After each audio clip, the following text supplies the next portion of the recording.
Good afternoon, everybody. Thank you all for being here. Those of you that are with us today and those watching online, thank you for tuning in. I do want to acknowledge that we do have Trustee Sofia Peña on here as well, virtually. Hello, Trustee Peña. It's great to see you.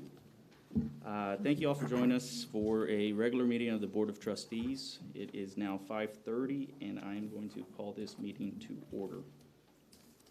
This time, we will do a moment of silence. I'll ask that you join me.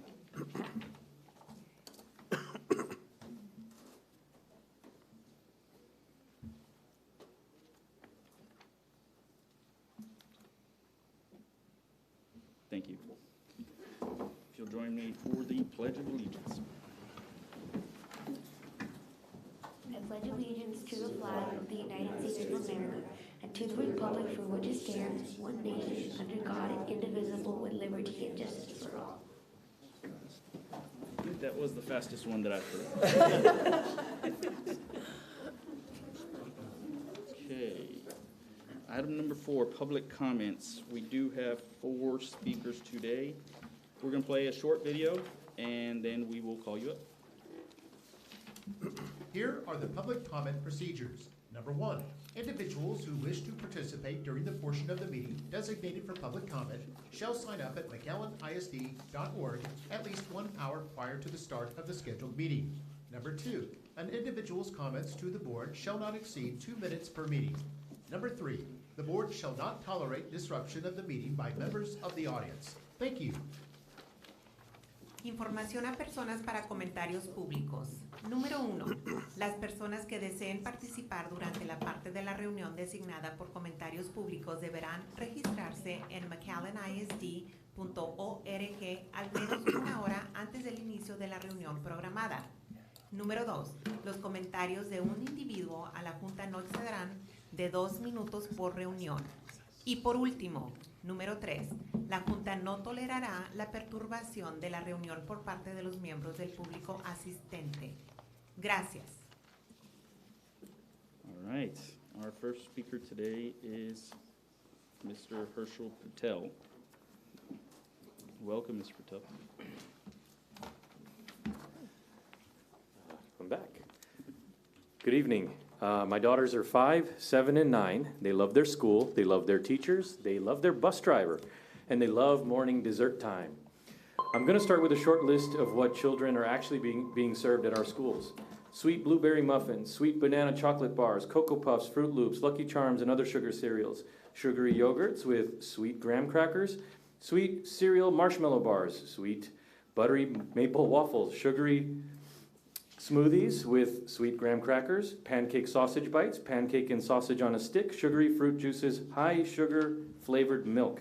Let's call it what it is, dessert. Not breakfast, dessert. I'm here again speaking for myself and a growing number of parents asking for the immediate removal of these items from breakfast. Not reformulated, not reduced, removed. And I want to be very clear, we're not asking for replacements today, just removal. We already know the facts. Highly processed foods, high sugar, and high starch intake are major contributors to chronic disease. That's not controversial. But this isn't just about long-term health. This is also about learning right now. High sugar breakfasts cause sugar spikes and sugar crashes. They affect focus, impulse control, mood, and classroom behavior. We are setting up kids to struggle and then acting surprised when they struggle. There is no good reason to keep these items on the menu. Cost is not a reason, compliance is not a reason, and because we're the adults, participation rates are not a reason. We don't decide what to serve children based on what sells best, we base it on what's right. Desserts belong in the afternoon or in the evening, once in a while, not before class every single day. Please make this a priority and follow up with administrators every day. It's that important. Thank you for your time. Thank you. All right, our next speaker is Sebastián Cuevas. Good afternoon, Mr. Cuevas. You'll have 2 uninterrupted minutes. Thank you. Good evening, everyone. My name is Sebastián Cuevas. I'm an emergency physician here in the Rio Grande Valley.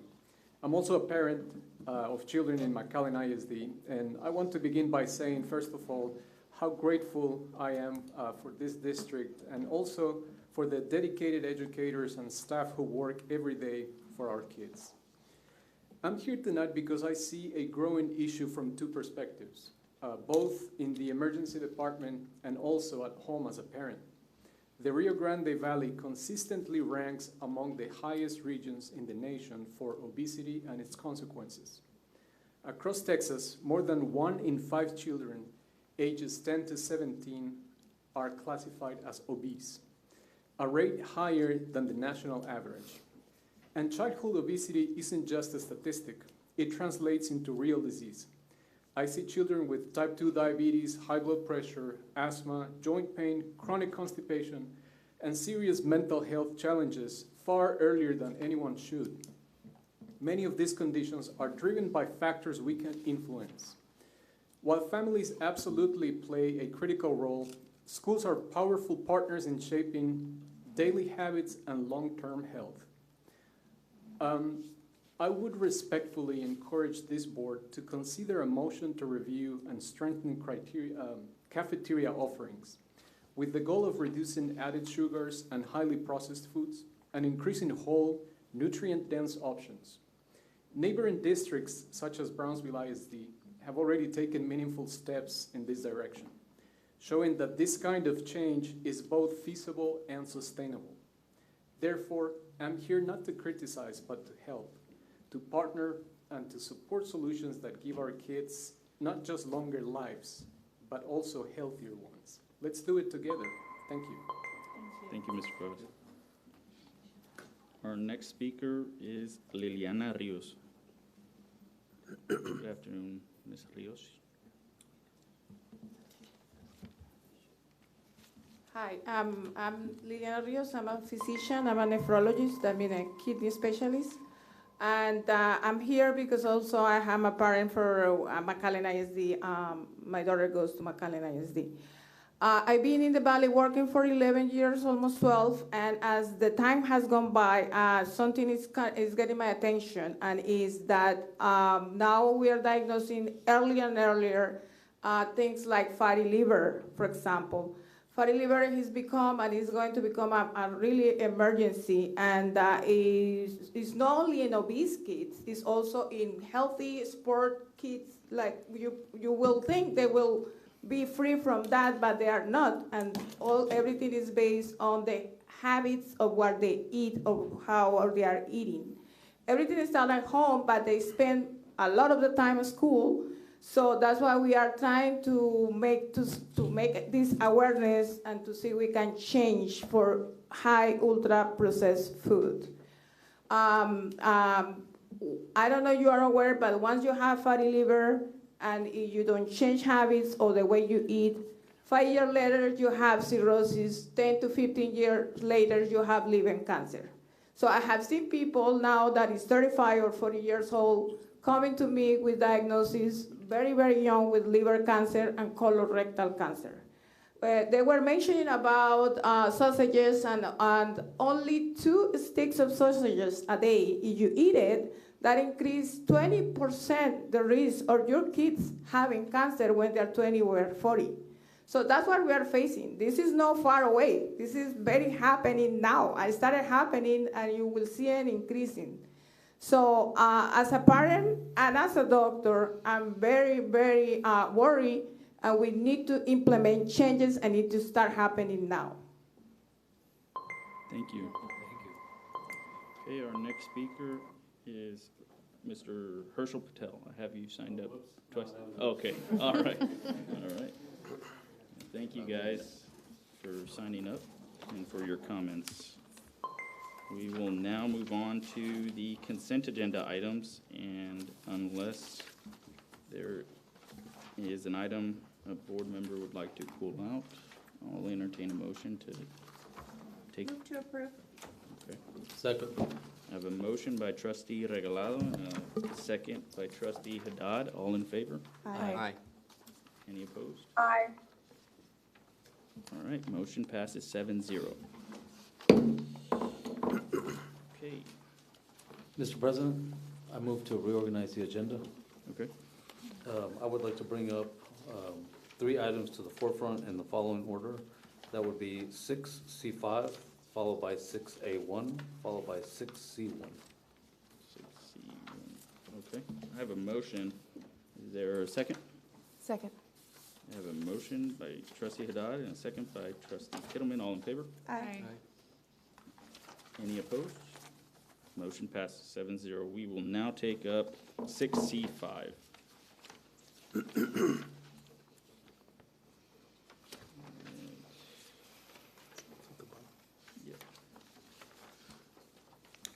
Okay, discussion and possible action on order calling a bond election to be held by the McAllen Independent School District, making provision for the conduct of a joint election and resolving other matters incident and related to such election.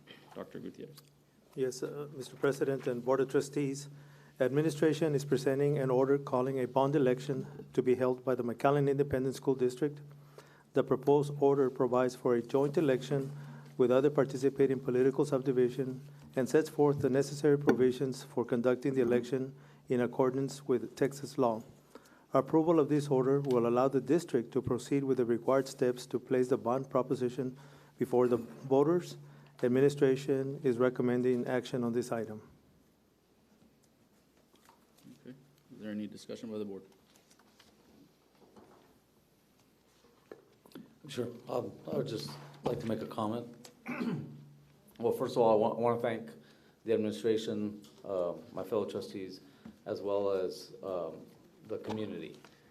This has been a 10-month-long process of community members, our principals, our administrators, teachers, all weighing in on what the needs of our district are.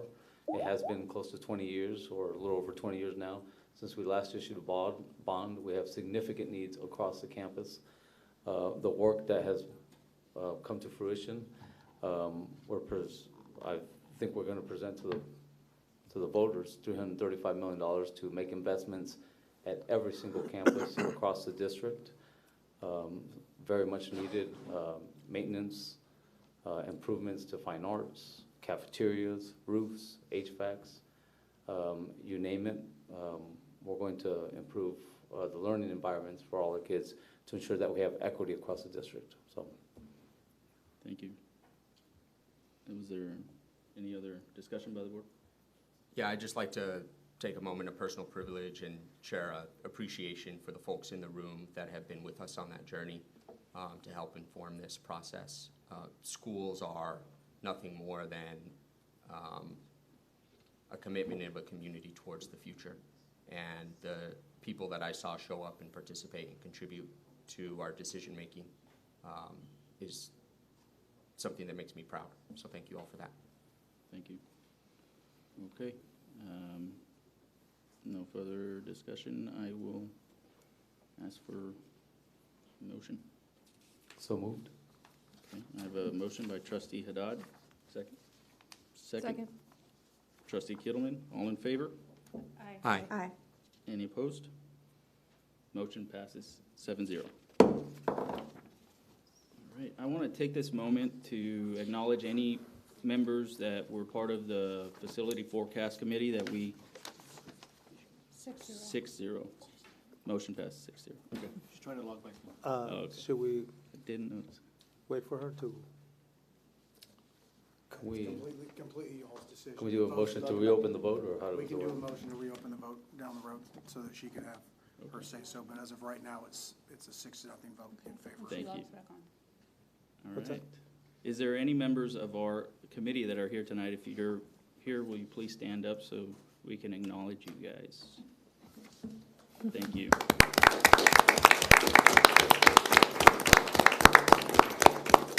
Thank you. Just want to say a couple words. You guys that were there know this conversation, as echoed by Trustee Haddad, started last May. We brought the community together to talk about the long-term needs of the district. We identified those with the community. There was tough questions asked. Guidance that you guys provided was invaluable. And, you know, 2 years ago, the voters approved the TRE, which helped us get to this point that we're at now. It's an opportunity to bring a bond forward for our kids for their future with no tax rate increase, and I think it's an incredible job that has been done and a responsible job that has been done by the district and by the boards tonight and the boards before. So I just, once again, just want to thank you guys for your participation, and I look forward to continuing any conversation that you guys would like to have.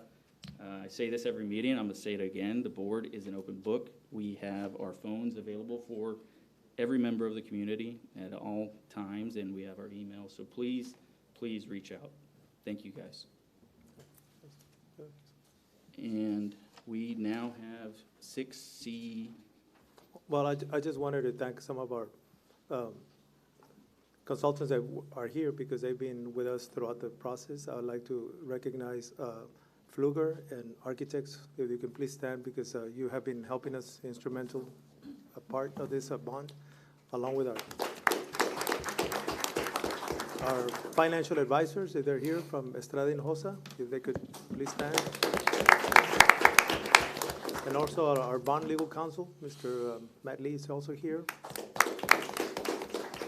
Thank you all, and I also want to thank the board, because having the full support of the board is a critical step in the process of as we go out and inform the community about the needs and the improvements that we can make for McAllen ISD with this bond. So thank you, board members. Thank you, trustees, for the full support, and greatly appreciate it as we go out there. And now we start informing the community for the next 8 weeks that we have, is educate and inform the community of all the improvements that we need to make for McAllen ISD.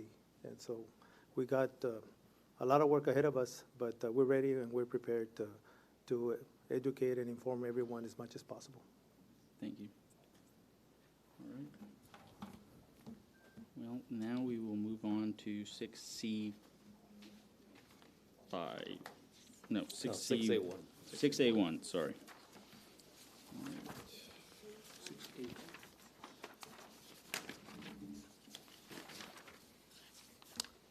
Okay. It's the tax collections. No, it's 6A1 is report regarding digital learning and library services department. Okay. Oh, Ms. Vega? The other one is 61. Good evening, board. I feel like I've been here just about every meeting, so I think a lot of this is redundant, but just for our panel here and for everyone here. My name is Ann Vega. I'm the Director of Digital Learning and Libraries. I've got a wonderful team. You can see up there, I've got 3 specialists. 2 of them have been with our team 25 years or more. I've got James that's been here since 2019, and I've got a wonderful secretary and bookkeeper. Oh. So 3 goals that we have every single year. We focus first and foremost on our students and teachers. For teachers, we support all of our teachers with instructional technology support, and we work with our students in elementary and secondary with their reading, accelerated reader and Beanstack, monitoring every, I look at those numbers every week, but we work with them every month to share how they're doing with their reading. And then, of course, we support all of our students with after-school activities, with STEAM activities. One of our big events is Technovate. This last year, we had 867 teachers. One of the wonderful things about this event is that we bring people down, and we have even our own staff that work with our teachers to prepare them for the upcoming year. But these 867 educators come off contract, so they don't get paid. They come on their own, and so that says a lot about their dedication to our students. You can see right there, we train teachers after school, we train teachers one-on-one, and we train teachers during lunch. So and on Saturdays. So you'll see that so far 2,207 trainings, or teachers have been trained. We field calls to help DOT and to help our teachers who are having, say, a Promethean board issue or something like that. And then we also had Hour of Code that took place in December, and we had close to 15,000 students participate. We have little esports that we offer in elementary, middle, and high school. We've got 242 students that participate in our little esports. They have two major events. They do one in the fall, a challenge in the fall, and a challenge in the spring. And then we have 79 middle school students that participate, and then 50 high school students. Ooh, the S is down there, but it's our chess. So right now, chess we started, I want to say maybe 5 or 6 years ago, and it has blown up into something incredible for all of our students. We have 233 elementary students that participate. We have 56 middle school and 52 in high school. We had national champions last year with Achieve Early College, and we had some of our elementary kids that also placed nationally this last year. We host Tech Wars at the end of the year. We have students that work throughout the year with a teacher. We do drone racing, we do battle bots. This year is our last year, or last year was our last year that we're doing the soapbox derby, and we are going to be adding the regalia. So kids will get cardboard, and they have cardboard and duct tape, and they will have to create something that will carry their team across the pool the fastest without sinking. So it'll be exciting to watch. And then we've got libraries. There's our library team. Every single campus has a librarian supporting them this year. I know we had a vacancy for about 3 years, and it really does take a toll on a whole campus when you don't have a librarian because they wear so many different hats. Again, I'm sorry, because whenever you download that. So this year alone, we've had 18 literacy events. We've had over close to 9,000 literacy visitors, and that would be parents, grandparents, and community members that come in. We average about 15,000 students that are seen in the libraries every single week.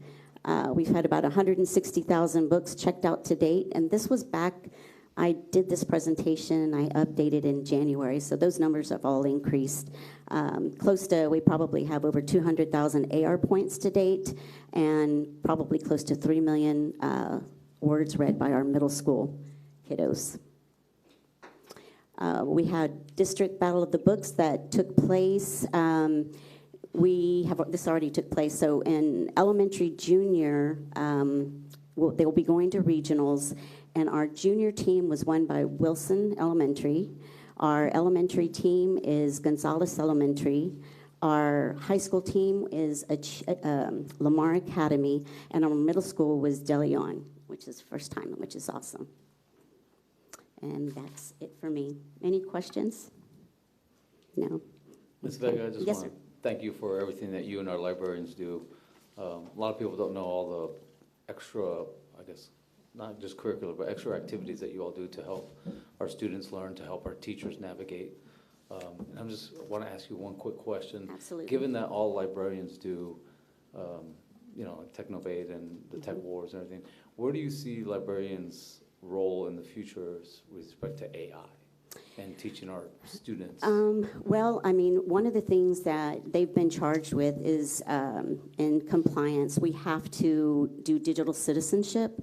So they have to turn in a certificate to Judy every year, ensuring that we have given our students some kind of instruction with digital citizenship.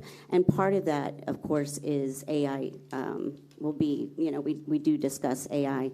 They are exposed to AI through some of the platforms that we use. So they share a lot of that with their students as well. So that would be like Canva, where kids have access, and we have Adobe where they have access. But Nothing that kids can use directly. You have to be 13 or older to do that.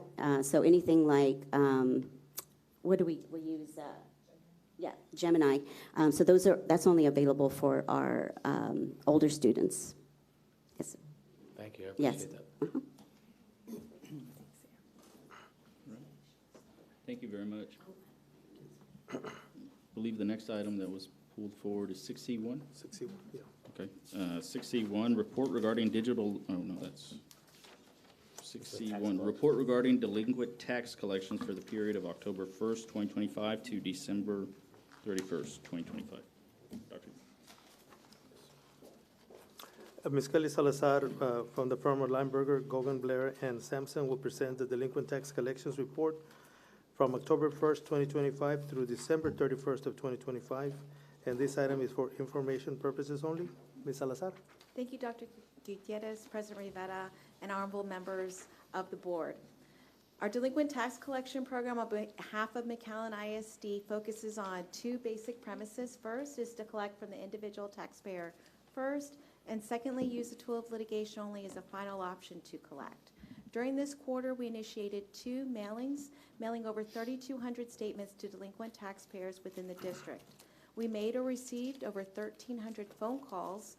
We knocked on 94 doors within the district, educating and informing taxpayers of their delinquency, person to person, and we had 192 individuals come into any one of our offices. Most convenient to the district are our offices in Edinburgh off of Freddie Gonzalez and 10th Street, and our other office on McCall.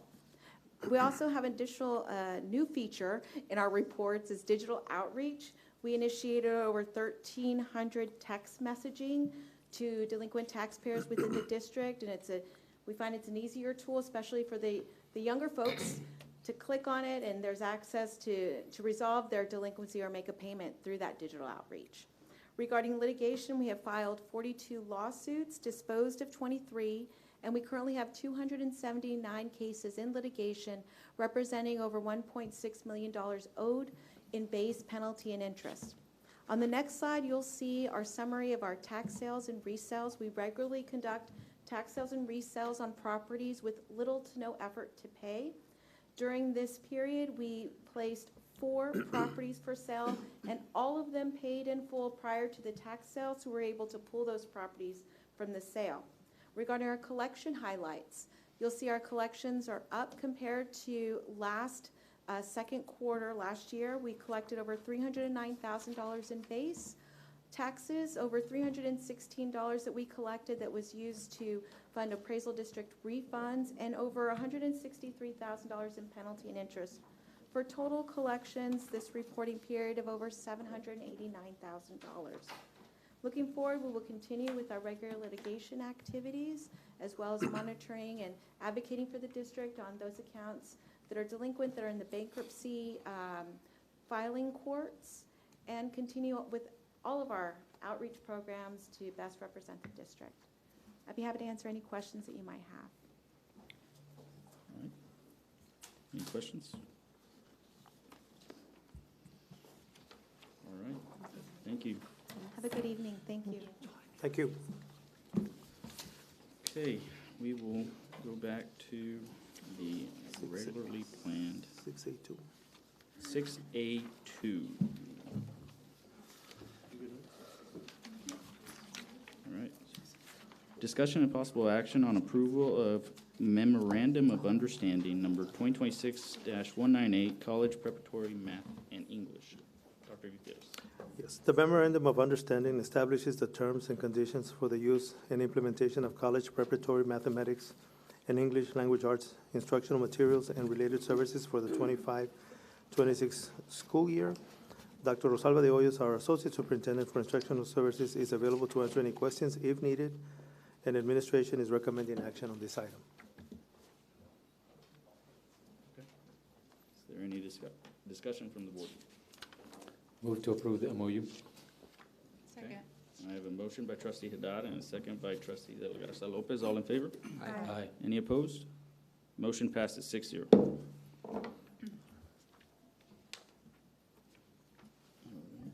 And I think this is a two-part motion. Mr. President, I'd like to move to authorize the superintendent to execute the MOU. Second. Okay, I have a motion by trustee Carrion and a second by trustee Regalado. All in favor? Aye. Any opposed? Motion passes 6-0. Thank you, guys. All right, discussion and possible action of the 2026-2027 calendar.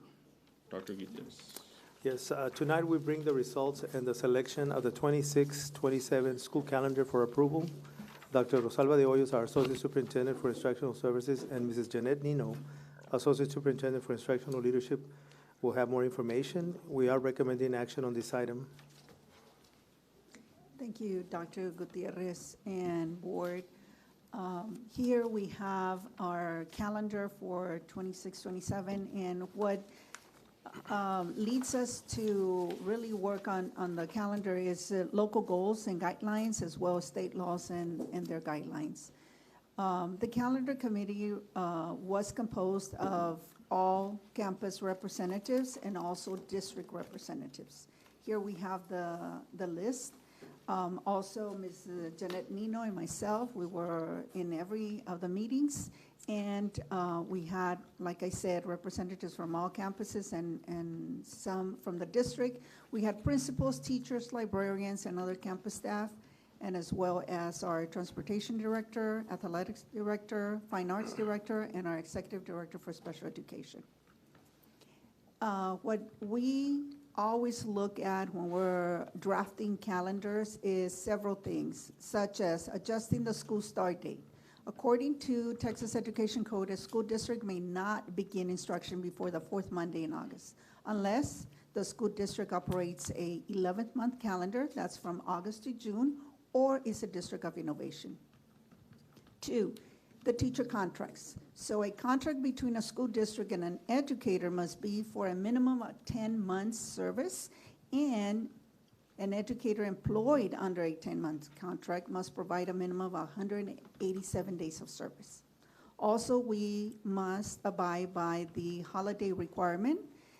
A school district may not provide student instruction on Memorial Day. We are also required to look at the instructional minutes. For each school year, each school district must operate at least 75,600 minutes. We are also required to follow the requirement for the instructional days for additional day school year allotment, which is a district provides a minimum number of operational minutes over at least 175 days of instruction. And then also bad weather makeup days. We must provide a plan for 2 weather makeup days.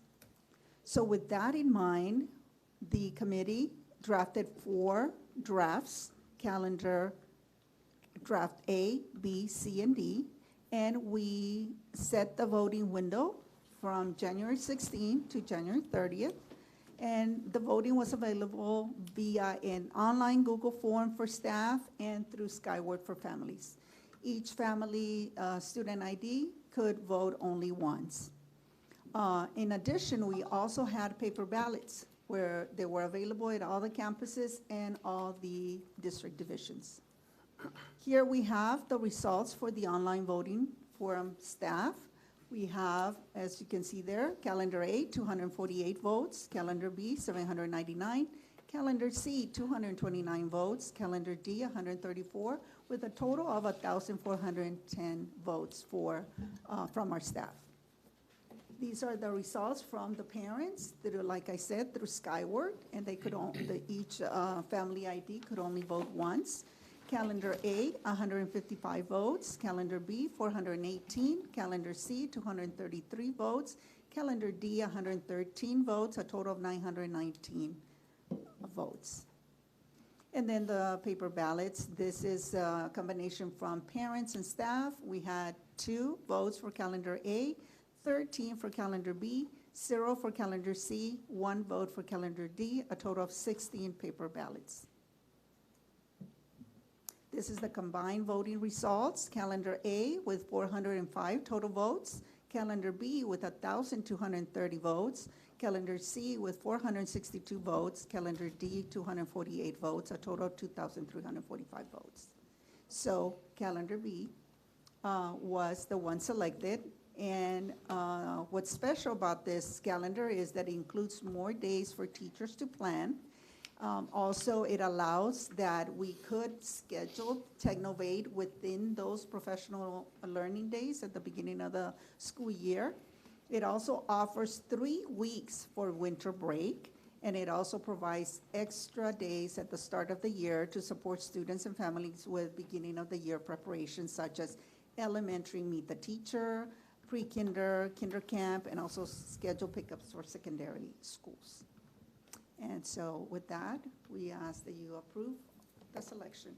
And if there's any questions, we're here to answer any questions that you might have. Okay, is there any discussion by the board? No? I have one question. I got asked by a parent that regarding for any students taking dual credit, because it's a 3-week in the Christmas, does that interfere with any of their schedules with the universities, or how does that?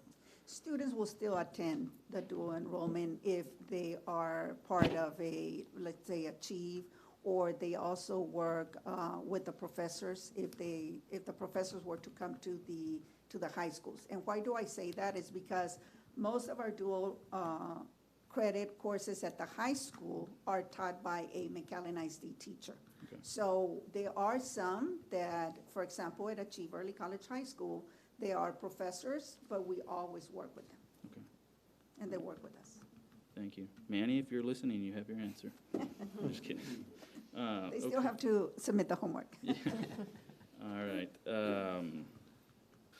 Okay, I will entertain a motion. Mr. President, I'd like to make a motion to approve the 2026 to 2027 school calendar. I have a motion by trustee Carrion, Second. and a second by trustee De La Garza Lopez. All in favor? Aye. Any Aye. opposed? Motion passes 6-0. I want to thank everybody who took time to vote on the calendar, and also the people that worked on the calendar, the committees, for all your input. Thank you, guys. All right. Now, we are on report regarding 2026-208. No, report regarding marketing and communications department. Dr. Gutierrez. Yes. This report provides an overview of the Marketing and Communications Department's initiatives, projects, and outreach efforts. Ms. Felicia Villarreal, our Director for Marketing and Communications, will have more information. This item is for informational purposes only. Ms. Villarreal? Sure. Good morning, well, good evening. Good evening, Board of Trustees and Superintendent Gutierrez. First of all, I want to thank you for inviting us to present today. In the history of our department, I don't think we've ever been invited to present to a Board of Trustees, so it was quite a bit to collect our information and convey to you what we do on an annual basis. So wanted to give you kind of a recap of what we've done in this past year. But before we get started, I do want to introduce the team. I myself am your Director of Marketing and Communications. I'm Felicia Villarreal. I have our specialist, Erica Guerrero, sorry. I'm missing Mark May. He was unable to make it tonight, but he is the legend. We all know Mr. Mark May. He was unable to be with us tonight. I have our MITV department, and I know most of our board knows all 3 of them. We have Mr. Joe De La Garza, Roy Gonzalez, and Tori Alvarado. So I know I pulled them out here. They are behind the scenes from every board meeting, so they are operating the cameras and the broadcast, the live broadcast, the stream right now. So I pulled them away for this presentation. So if we have any questions, we can rely on one another here. So first and foremost, our table of contents today, I wanted to talk to you a little about the structure and the roles within the department, our scope and scale of work, our branding efforts, the productions that we produce within the department, our media relations, our PR, and then our timeline, and then any special projects that we have, and a very special project we have coming up as of after today. So the team, I've introduced you. Right now we do have 2 vacancies. Our assistant director is open right now, and we had one of our videographers retire in December.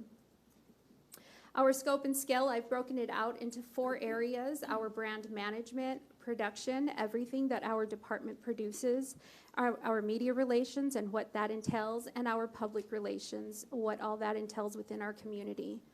Our brand management, we manage our brand. This has evolved in the last 5 years. Our brand, we know that our tagline and our logo has changed within the last year. We've gone, last October, I believe it was October 24, was when we changed our tagline and our logo, but prior to that, we did build our brand identity and any standards within the district. So prior to that, we weren't really having anything that was digital. So our brand style book is available to anybody online, to external and internal folks. We also use what we call McBuzz. It's a SharePoint. It's a Microsoft tool that we use, and we communicate graphics, logos, and any sort of presentation decks and templates across the district. So again, encouraging the integrity of our brand is something that we take pride on within the department. Our brand equity, we do try to stay top of mind, and if you know, our website, we update our website banner at least on a monthly basis, and our social, we have a goal of updating that daily. Our Smartsheet is another, that is a software that we do invest in. This produces a consistent resource for everybody that has access to it. Now, this past year, we've had local PTOs, PTAs, and booster clubs that have asked for access to that. So what we do is share any sort of national days, appreciation, and any sort of informational, just a fun kind of notation is the informational pieces that we have on social media are the most liked and the most shared and have the highest traffic.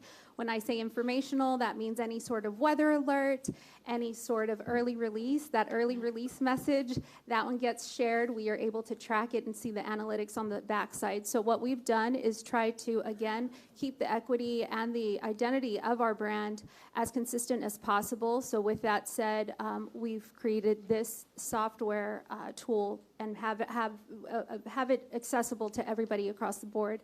And then we have our Marcom Award. This is an incentive award. Every 6 weeks, we identify the elementary, middle, high, and department that do an amazing job. Either analytics side, we check the analytics side, but also the design and the communication out to our parents and to our community. We identify these top campuses and departments every 6 weeks. And then, of course, we have our brand communication. This is all of it. We try to be consistent. As you all know, our marketing department manages any sort of communication internally, externally, and any sort of crisis communications. Today alone, we had about 10 crisis communication messages that went out. And I'll talk to you a little bit about that layered communication and the hands that touch that message before it goes out to the community. Our media relations, it's broken down into 3 areas. We have earned media, so this is any free media that we have. We don't pay for any of this. Last year, the calendar year of 2025, we had 105 press releases that went out. We coordinated social media posts to go along with those press releases and any sort of public meetings. Like tonight, we are ready with our press release on the bond, so that will go out here in the next hour. Owned media, so anything that is district-wide that we are able to control, any district-level social media platforms and web pages. So that also includes the 60 social media accounts of all our campuses and our departments.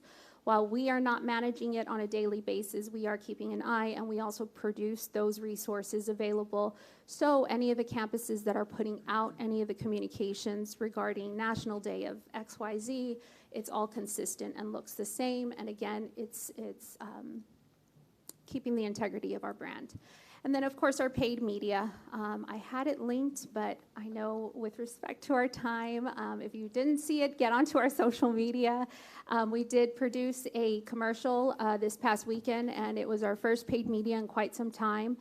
We injected some funds there in our Spanish audience over on Spanish media over the Super Bowl Sunday, and we also injected it on social media. We've not invested much in paid media for the past 2 years. Everything that we've grown has been organically. So I'll talk to you a little bit about what social media looks like. I will say that our social media has evolved, and I will commend all of our campuses. 5 years ago, all our campuses did not have social media and were not communicating that way to our families, and now that is one of their most relied on forms of communication. Facebook is king when it comes to our audience. We have 41,000 followers. Last year, we had a total of 19.9 million views. So Facebook, again, that is our most informative piece of media. We then have Instagram. We are growing that. We have, this one is the views. We're a little low last year, but they were increasing, and we have 5.2 million views for last year. We're a little under 11,000 followers on there, and most of them are students. They're our younger generation, our younger parents, and we're able to see what gains traction on that. And then we have our X. Our X is kind of a dying social media platform, but we do still have it connected to our automated social media platforms. And then lastly is our YouTube channel, and you have our production team right here. These three individuals right here really manage most of our YouTube. It comes out of our MITV. When I say YouTube production, all of this is live broadcast. So I broke down the numbers on the side there. So our department produces in-person events. Last year we produced 51 in-person events. Our live broadcasts, that includes football games, well, any athletic games that you see broadcast on YouTube, any graduations, and all of our board meetings and special board meetings and recognitions. We had 85 last year. Our collateral marketing, so anything that is produced to support any of these type of events or efforts, was a total of 1,006 pieces last year. That was photos, videos, and any sort of collateral, print or digital. And then, of course, digital media I listed there that supports any of the schools. Again, our views, that is, of course, our measurement of success. It's increasing every year, but this does set our benchmark for the following year, and, of course, how we want to maybe monetize. And we'll talk a little bit about sponsorship availabilities here in a little while. Can I ask a quick question? Yes, sir. I find it funny, the 70-30 split on Facebook, Yes. Instagram, but then on YouTube it's flipped. Is that Yes. for the live sports or what's Yes, with the live gender? sports, yes. And then, so our top views are, of course, football games. That is our live views. Our biggest one last year was the final. It was a playoff game. And yes, it is flipped. If you notice, one, it's a younger demographic, and 72% of it is males. Totally flipped on the Facebook side of it all. But yes, we are all aware of that, and we do try to capitalize on the viewership when, of course, when we are on live broadcast. We have the beauty of everything that is not a playoff during athletic seasons. We're able to air any of our commercials during that time, and we try to capitalize on that opportunity. Now, when it is, there's a certain process that we have to go through when we are in playoff season. We have to go through the UIL approval process. So public relations, I wanted to break this out for you. A lot of our public relations are either fundraising and friend-raising. That's what I call it. It's fundraising, monetary, any type of, so the stadium scoreboard was brought to us about a decade ago, and we are finally at the end of our contracts with all of our sponsors. So that is going to be a big project, and I hope to come to you guys in the next couple of months with that proposal. Then we have our varsity football game day ads. This supports all of our booster clubs, our football booster clubs, so our quarterback scholarships. That's where this funding goes to. And then our superintendent's golf tournament, we've increased that slowly every year. We're hoping to. We're already past the halfway mark for this year's golf tournament. And I included McAllen Education Foundation because this was the the bowling tournament that we used to manage out of our office, and it has slowly turned over to McAllen Education Foundation, but we are an extension of McAllen Education Foundation, and we do try to help them with those teacher grants in the classroom. So gave you those totals, and if you see, that has slowly increased over the years.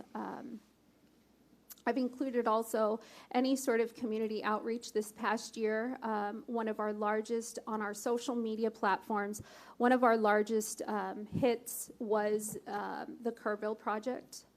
That was the highest, actually, was the highest day that we had any sort of traction on our social media was the day that we collected over for Kerrville. crisis communication also comes out of our office.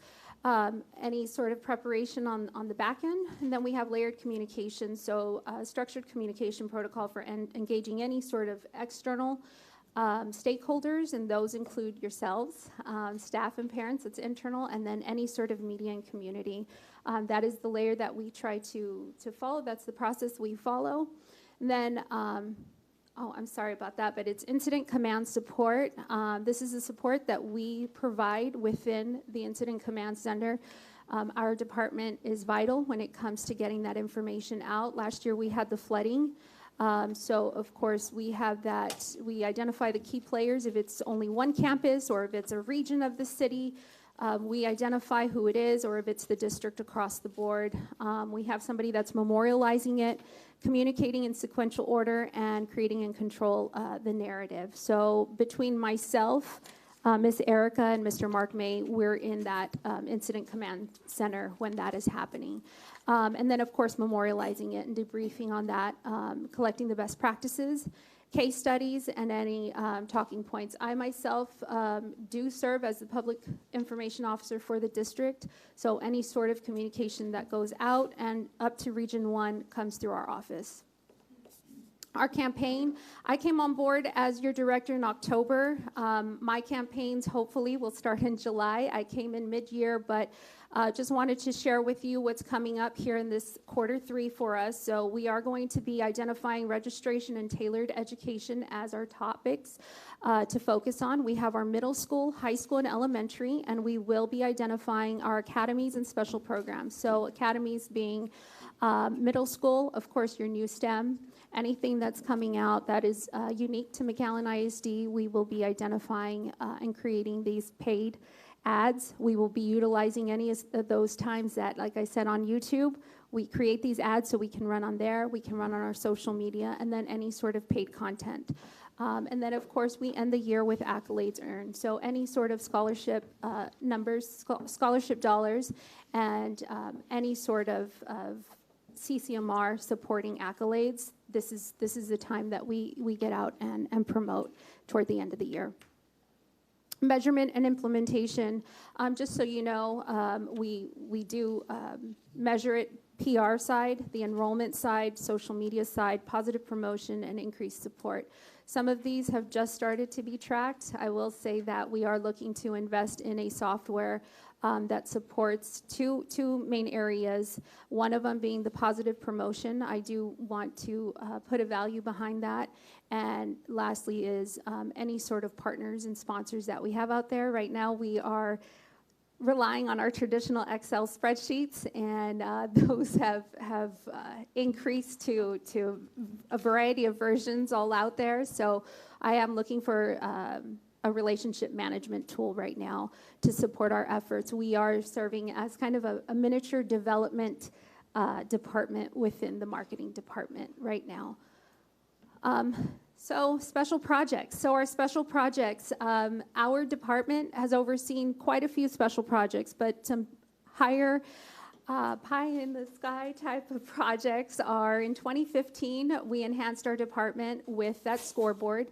So we took on that effort and went out and we campaigned and rallied to support that $1 million scoreboard. And then in 2020, our department shifted all of the communications to hybrid and to digital when COVID-19 hit. We were an essential department for the district. And now we have our bond. And I know last week there was some marketing requests for the bond. So I will say that since December, our department has been in conversations with Pfluger. We have up here, I have a 17-week chart that we have been working against. If you do see, we are in week 4 right now, where we do get board approved, and our website will go live here in the next few hours, and our social media will go live here next week. If you notice, everything happens in a cadence. It's sequential on purpose. We do have presentations that are happening internally first and foremost, and then we will go out externally, and then we will go out further to our community. So this is available. This is the communication timeline that we are utilizing within our office to support this special project this time around. This is what our website will look like. This is, I had it linked as well, but I did not want to have this public until that bond was approved. So this, again, will go live here in a couple of hours.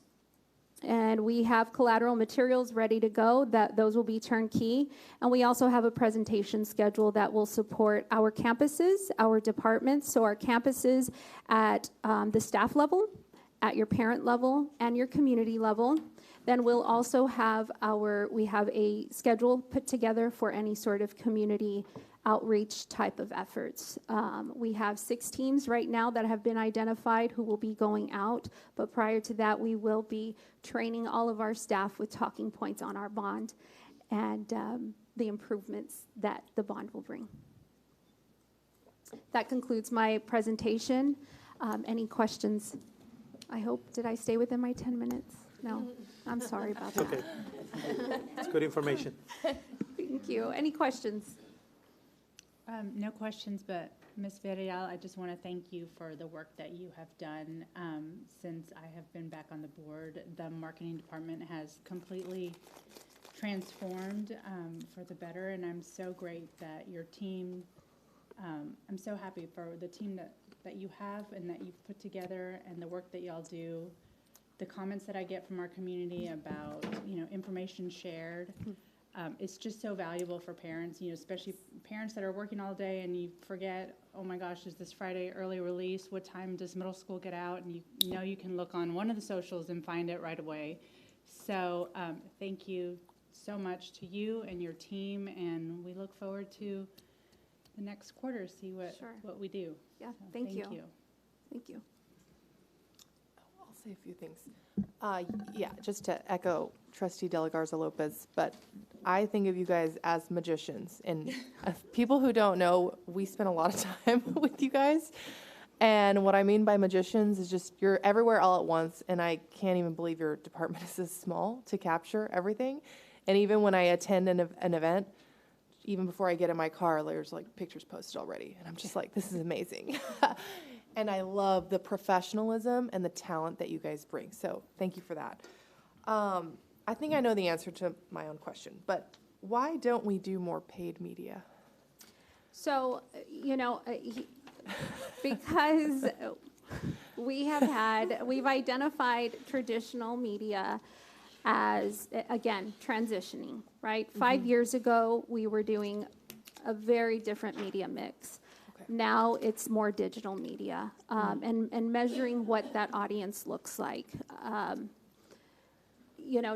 Just a year ago, I would say the only traditional media, or the only media we were purchasing was print media, and that is not something that we see as effective. So it's really just turning that cornerstone, and that's where I'm looking to do and inject a little bit more into digital media. Okay. Truly.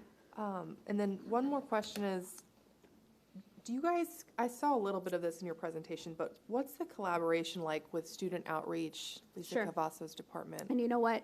Shame on me. I wanted to publicly thank all of the departments, because we are one department. As small as we are, we try to support as many departments as we can, but they also support us. Whenever we say, hey, we need some stock footage of XYZ, they make it happen for us.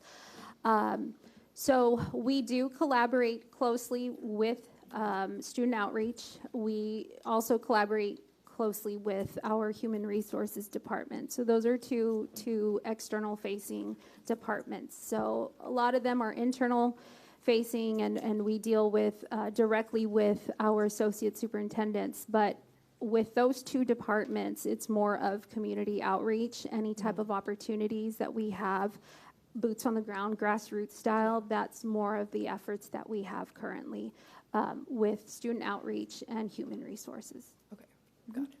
Thank you. I just want to reiterate with Trustee Kittleman and Trustee De La Garza said, I think y'all do an amazing job. Thank you. Thank you so much. Thank you all for the opportunity. Thank you for what you Good do. job, Felicia. Thank you. Thank you. Thank you, Felicia. Okay. We'll move on to the Mr. Ball, question real quick. Sure. Mr. Ball,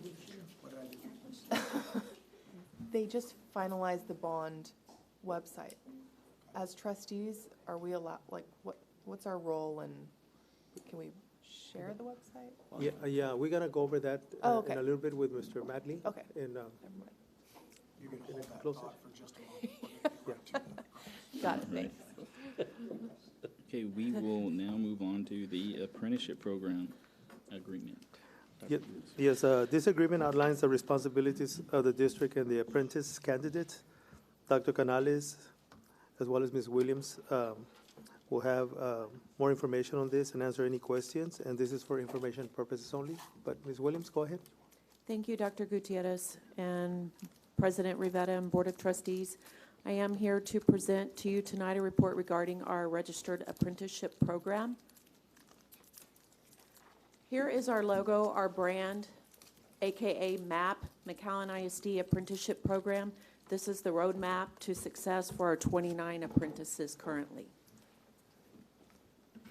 Here is a sample of our apprenticeship program agreement, which outlines the responsibilities of the district and each one of our apprentices.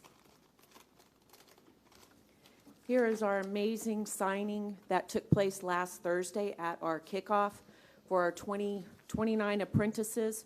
We have 8 that are currently seeking a degree with Reach University, then 9 that are with Region 1, finishing their certification.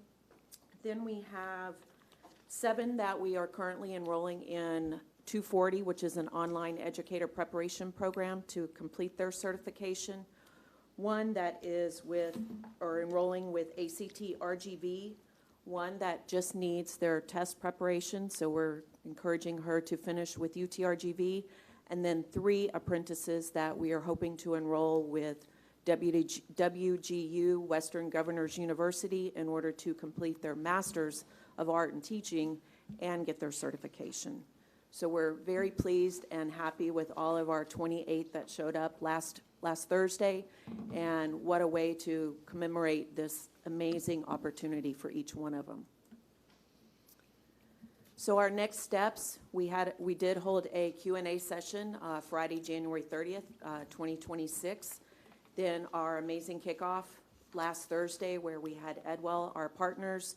Region 1 was also there. You see pictures of our whole group, the apprentices. Thank you to our principals that were able to be in attendance, marketing department, everybody, the decorating committee, everybody. It was definitely a community event to put this kickoff together for our apprentices. Dr. Gutierrez there opening up our session. And then our first of 7 trainings for each one of the on-ramps. We are delighted that Mr. Sal Flores will be our success coach, and he will kick off our first on-ramp training this Friday, February 13th, for our on-ramp apprentices that are either in on-ramp 2, on-ramp 3. Majority of our apprentices are in on-ramp 4, meaning that they're completing their certification, and hopefully will be able to become a teacher of record for our district in the fall. That is in an internship. That is our hope. And at this time, I would like to invite Dr. Camacho and Ms. Mendez up to the podium, and we are all 3 here, along with Dr. Canales, to answer any questions that you may have about our apprenticeship program.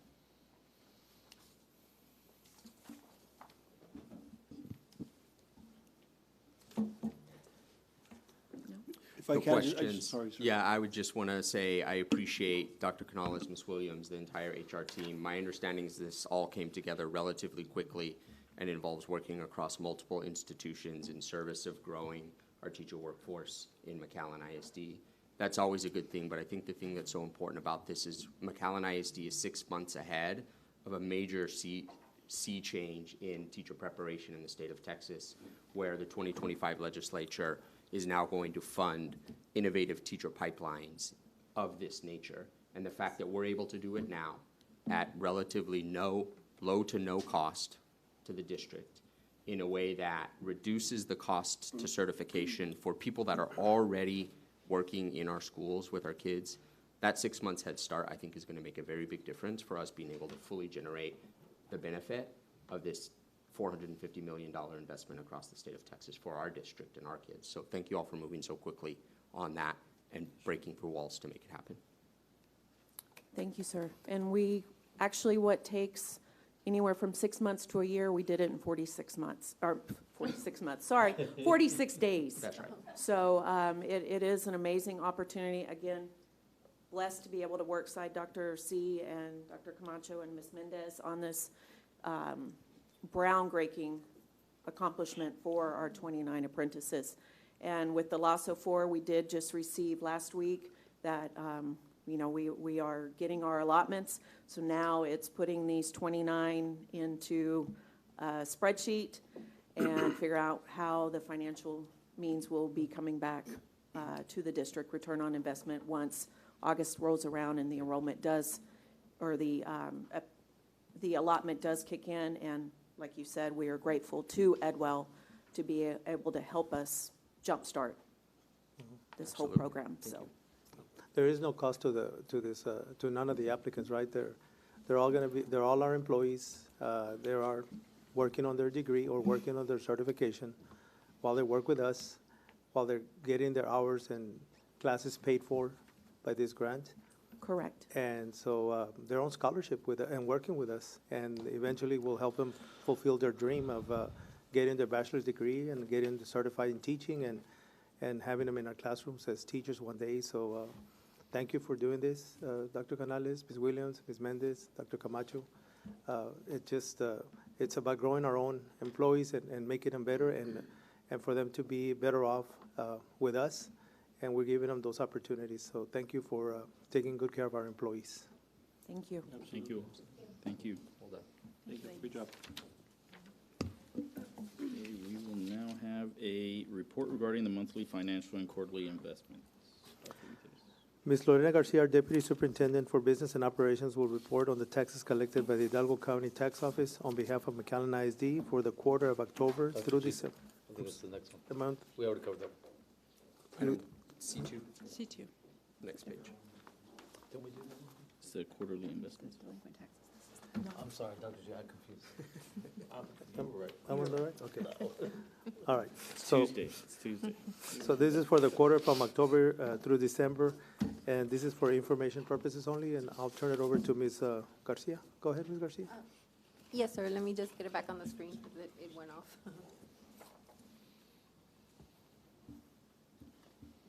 Okay. So we have posted on the agenda the report regarding the quarterly taxes, the collections. We start off October 2025 with the original tax levy of 87 million. Collected to date for the month of October was 224,000. That is a percentage of 0.26 in comparison to 0.14 of the prior year. In addition to that, we are reporting on November. November collected to date was 6.7 million, and that is a percentage of 7.8, a little bit less than what was collected last year. Last year it was at 9.32 by that same time this last year. For December, we also are reporting collections to date. These have increased significantly for the month of December at 32,733,000, and this brings us up to 37.88% in comparison to 42.33 last year. And that concludes the report on the collection of taxes. Thank you. Any discussion by the board? All right, that was for information purposes only. Thank you, Ms. Garcia. And now we have discussion and possible action on the McAllen ISD January budget amendment for fiscal year. Number 3. It's a financial report. We go to number 3. The financial. Oh, okay. I'm sorry. I'm lost now. It's Tuesday. It's Tuesday. All right, number 3, report regarding monthly financial report. Yes, Ms. Lorena Garcia, our Deputy Superintendent for Business and Operations, will present the monthly financials and quarterly investment report from October through December of 2025. This is also an information item. Go ahead, Ms. Garcia. Yes, we have 2 parts to this report. The very first one is the comparison of budget to revenues, expenditures, and encumbrances for the month of December, ending December 31st, 2025. This is a snapshot in time. The first column of the report provides a comparison of the budget that was approved in 24-25, and then letter B, column B, is the year-to-date actual. And so we are at revenues of 109 million so far that have been received, and expenditures is at 100 million. The approved budget for 2025-2026 is 265 million. Year-to-date actuals for 2025 is 122,565,487, and our expenditures is at 110,119,000. Moving on to our investment report, we are here to report that our investment earnings are on track as projected through our budgeting process. We've met with our consultants, and they have confirmed that we will be hitting our target. But for this quarter that we are presenting on, we had investment income for the period of 1,790,531.10. That concludes this report. All right. Any discussion by the board? Okay. Thank you very much. 4. Number 4, yes. All right. Now we are on the January budget amendment item. Yes, administration is recommending the approval of the January 2026 budget amendment. Actually, now it's February 2026 budget amendment for the 25-26 fiscal year. Ms. Lorena Garcia, Deputy Superintendent for Business and Operations, will present details. I think we presented this item before at Yes. the last meeting, and we are recommending action on this item. What say you, board? Move to approve. I have a motion by trustee Haddad. Second. I have a second by trustee De La Garza Lopez. All in favor? Aye. Any opposed? Motion passes 6-0. Okay. All right, now we are on discussion and possible action of memorandum of understanding. Dr. Gutierrez. Yes, this memorandum of understanding will assist with critical incidents response. Mr. Jonathan Ball, our staff attorney, is available to answer any questions. So we are recommending action on this item. Discussion by the board. I move to approve the Memorandum of Understanding 2026-223 Standard Response Protocol and Standard Reunification Method with I Love You Guys Foundation for a term of 2 years from the effective date. The district and the I Love You Guys Foundation may agree to extend this agreement upon mutual written consent. Okay, I have a motion by I'll trustee second. Delgado and a second by trustee Haddad. All in favor? Aye. Any opposed? Motion passes 6-0. Okay, we move on to Board of Trustee items, and we have nomination of candidate for Hidalgo County Appraisal District Board of Directors. Dr. Gutierrez. Yes, we received a letter from the Hidalgo County Appraisal Board. I forwarded this letter about a week or 2 weeks ago. This is for the board to consider a name to approve and then send it to the appraisal district before March the 6th, if I recall the date. March 2nd. And so this item is here for, we still have this meeting and the next meeting for the board to consider a name to vote on and submit to the appraisal district for consideration to fill one of their vacancies that they have on the board. So it's open for discussion, and if the board has a name to select, maybe write it or talk about it and vote on it, and then if there's a consensus of one name to turn into the appraisal district, they will consider that name to fill in that board vacancy they have. If it's not decided today, we still have the next board meeting on February the 24th, that we can bring this item back and consider a name by that time, and then turn it into the appraisal district. Thank you. I think this was outlined in the letter, but I would also want to just confer the process. So I think this is maybe a John Ball question. Okay. So over the course of today or our next meeting, we determine a single name to nominate to the appraisal district, send it off there. they're collecting all of those nominations across all of the taxing entities in the county. Correct. And then they will send that list of all of the nominees from each taxing entity back to each individual entity for a vote. That's how I understand it, but. Okay. All right. So there's a sort of multi-step process involved here. Thank you. Trustee Cardona, I think I understood that the vote was going to be done by the members of the appraisal district. So we nominate to them and then they. Got it. they So vote. they That's don't how I send it back understood to it us. as well. They will vote on who the Right. nominations are. Yeah. Got it. And are essentially who we nominate are recommendations, but they don't even have to consider any of the nominations from any of the tax entities, the way I understand it. Okay. On that note, I would like to put forward a name for consideration, Mr. Mario Reyna Senior, prominent member of our community, 23 years working with STC, 20 years in the Air Force. Most recently, he's been heading the Prosperity Task Force for Hidalgo County for Judge Cortez. I think he's done a good job, and I think he's a good community member. I'll put forward his name for our consideration. All right. Is there any more nominations from the board? I have one nomination or recommendation for nomination, I guess we could say. Oscar Castañeda, also local business owner, parent of a student here at McAllen ISD, resident of McAllen ISD.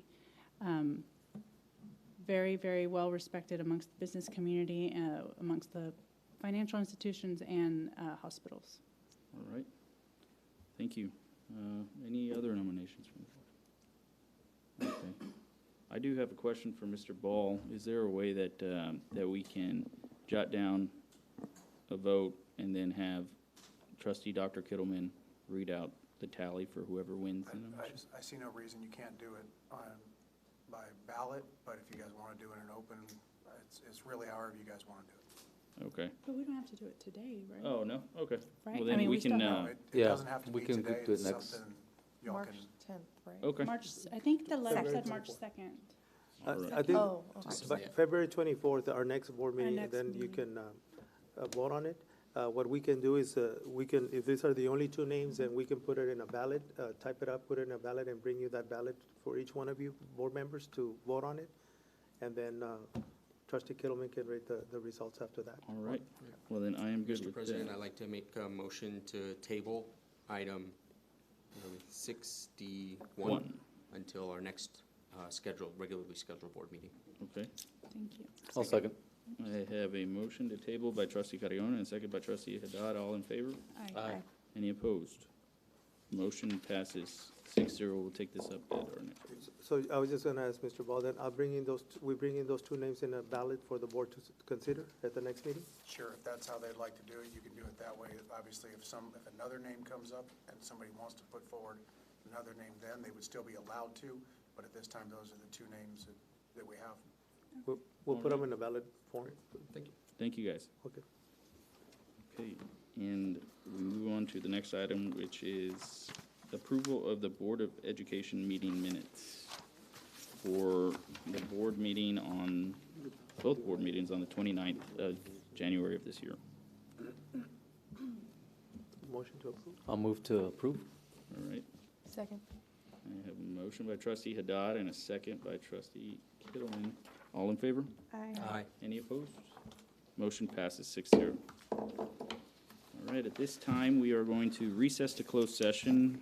Board of Trustees may go into closed session pursuant to Section 551071, 551072, 551074, 551076, and 551089 of the Texas Government Code to discuss the items that are listed on the agenda.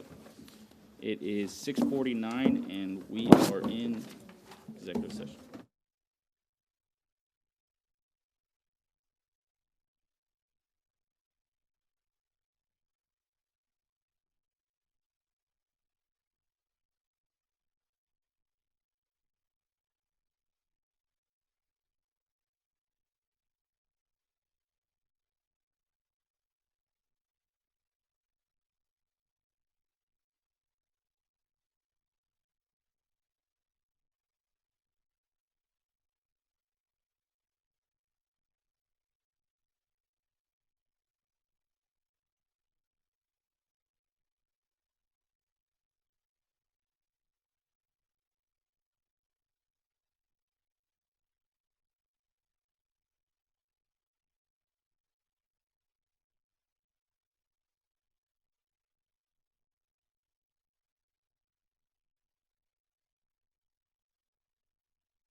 We are back from closed session at 7:35.